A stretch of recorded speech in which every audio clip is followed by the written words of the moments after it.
Ating panoorin ang ating naging panayam kay Kapitan Oni Pajardo, na kasalukuyang kapitan at dating konsyal ng bayan ng Victoria.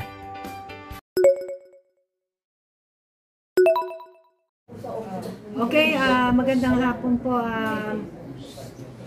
Vice Mayor, na kung saan po, Sir, ano po ba ang mga isusulong niyong mga batas o bagong batas na para sa Victoria, Laguna? At the same time, yung adoption na sinasana, i-adapt na mga batas dahil ikaw po ay kasalukuyang kapitan ng isang barangay. Ano po ba yan?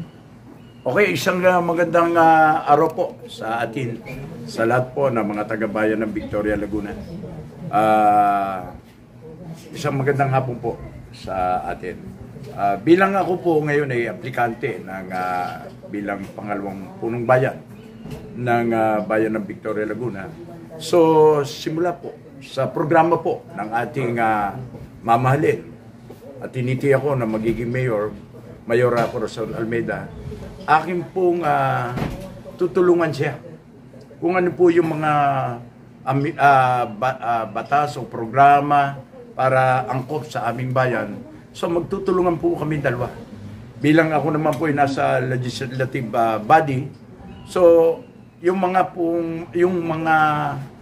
ordinances na hindi na ipatutupad, so yun po yung ating gagawin para maipatupad yung mga ordinance tulad po ng ating mga nasa kalye na talagang hindi po natin inaasahan na dadami yung mga sasakyan.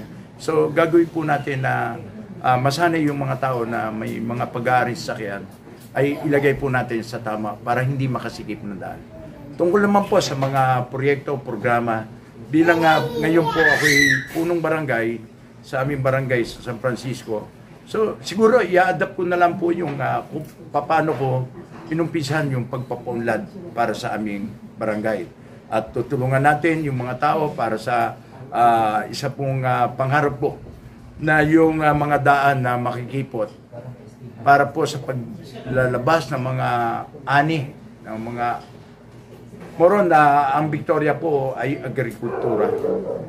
So gagawin po natin na yung mga daan ay hindi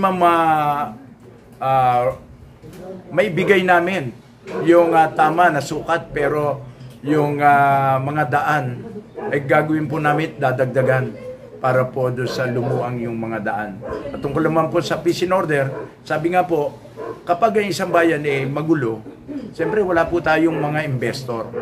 So gagawin po din natin sa peace and order ay malimitahan natin. Dahil ang bayan ng Victoria, Laguna, pag pumasok ka, doon ka rin lalabas. Pero ngayon, marami na pong mga access road na dadaanan. So paigtingin po natin ang peace and order. Sa programa naman po, nung tayo ay naging konsihal, ay itutuloy po lang natin yung landless.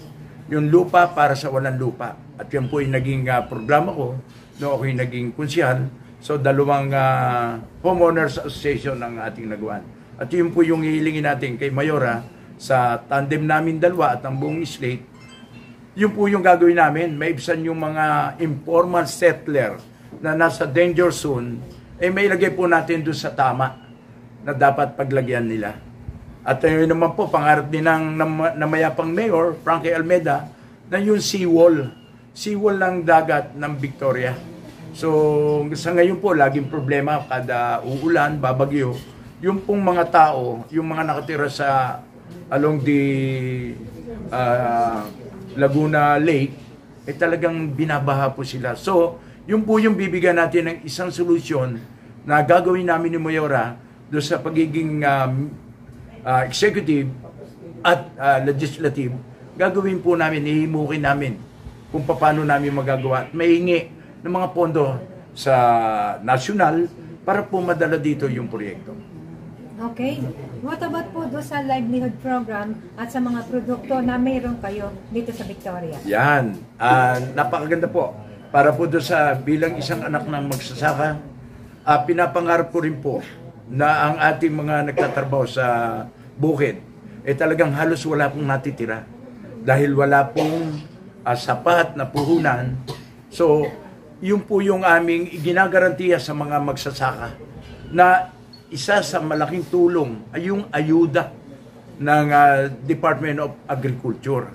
So, maibigay sa tama at para kumita naman ang ating mga magsasaka.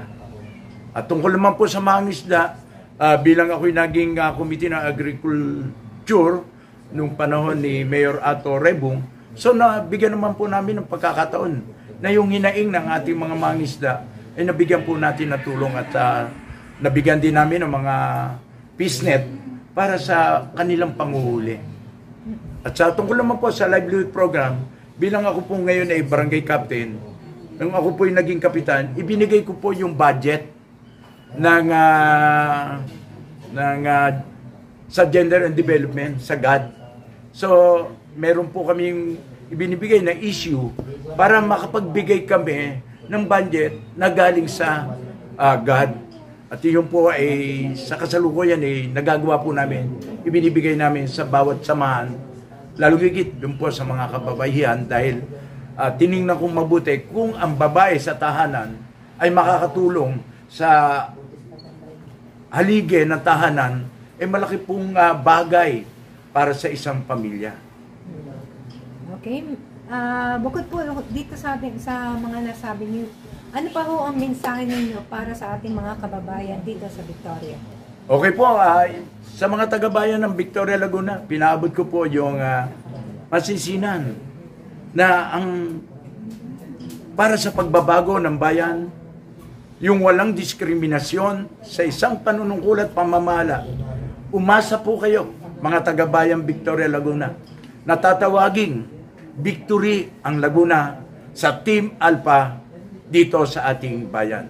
At pinabot ko rin po sa inyong lahat, makikita nyo po ang magiging kasiyahan pag ang Team Alpha ang inyong inihalal dito sa bayan ng Victoria.